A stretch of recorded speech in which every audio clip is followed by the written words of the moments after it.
Banda letu hili lina urefu wa mita 18 na upana mita 6, ambao tunasimamisha keji kwa pande mbili.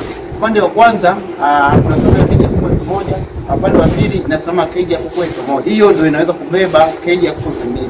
Kama ambavyo unaonelea, kazi inaendelea, tuko kwenye 60% ya kazi na keji yetu inaendelea kutengenezwa. Kama ambavyo unaiona, ina mfumo wote wa chakula. Tutaendelea kuweka mfumo wa chakula, mfumo wa mayai, mfumo wa kinyesi pamoja na mfumo wa kukaa na kunywea maji. Hayo yote yanaendelea kujengwa kwenye hii keji. Lakini katika hii keji ndio tunawaambia kwamba zinatumia kuku aina 3.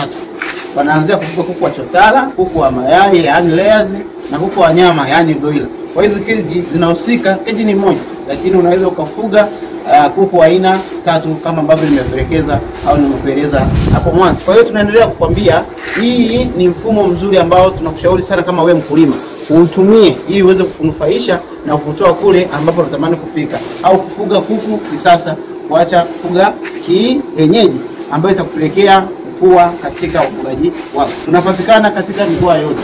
Kazi tunakuja tunakufanyia, tunakupigia gharama, pesa, tunajenga banda, tunajenga mpaka tunakukabidhi keji iliyosimama. Tunakukabidhi kwa hiyo tunafanya sisi. Kwa hiyo wewe uliopo Dodoma, wewe uliopo Dar es Salaam, wewe uliopo Tanga, Tanzania kwa ujumla, tunafika na hizi kazi tunafanya kwa uaminifu mkubwa na wakati mwafaka.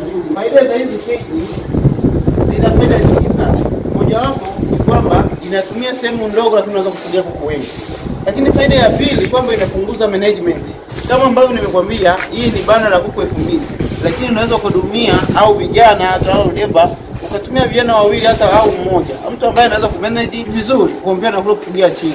Hiyo ni faida ya pili. Lakini faida ya tatu, inapunguza magonjwa. Kuku hali kinyesi wala yani maji ambayo yamechanganyikana na kinyesi au chakula ambacho kimechanganyikana na kinyesi. Kwa sababu mfumo wetu unajielezea, kuna mfumo wa chakula unajitegemea, mfumo wa maji unajitegemea na mfumo wa kinyesi unajitegemea. Kwa hiyo akontaminate na kinyesi au na maji machafu. Lakini kitu cha tatu pia ni ubora. Kama ambavyo unaiona, keji bora na ina survive kwa muda mrefu. Tunakwambia yani kufanya maintenance angalau hiyo miaka 15 mpaka 20 unaweza kufanya maintenance ya hii keji.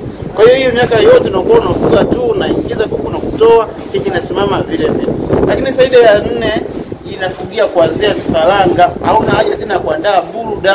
Kwa hiyo unapokuwa na hizi keji unavilelea vifaranga kwa siku ya kwanza, kile kiambacho kimetoka kutotoleshwa unakilelea kwenye keji. Kwa hiyo pia ni faida ya 4. Faida ya 5 ni vifaa ambavyo vinapatikana kote, sisi tunakuja kutengeneza. Kwa hiyo hakuna ugumu, sisi tunasafirisha, hapana. Kwa hiyo ni kitu ambacho ni available kila sehemu, kinaweza kupatikana. Sisi tunakuja kutengenezea sehemu kokote ambapo wewe unahitajika. Kwa hiyo hiyo ni rahisi, hauna haja sijui transport, sijui unasafirisha, hapana. Sisi tunakufuata huko uliko. Kwa hiyo hizo ni baadhi na zingine unakutana nazo. Masuala ya mayai kupasuka, hapana, kwa sababu una system nzuri ya mayai kuyapata.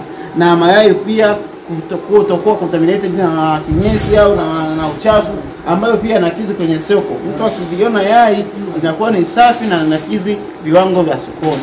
Kwa hiyo hizo ni baadhi ya faida za keji na nyingine nyingi ambazo wewe ukiwa nayo unaendelea kuzigundua siku kadiri ya siku ambavyo zinaendelea. Karibu kudumu. Ili kupata mafunzo zaidi, usisahau kusubscribe na kubonyeza alama ya kengele. Pia usiache kulike, kucomment na kushare kipindi hiki.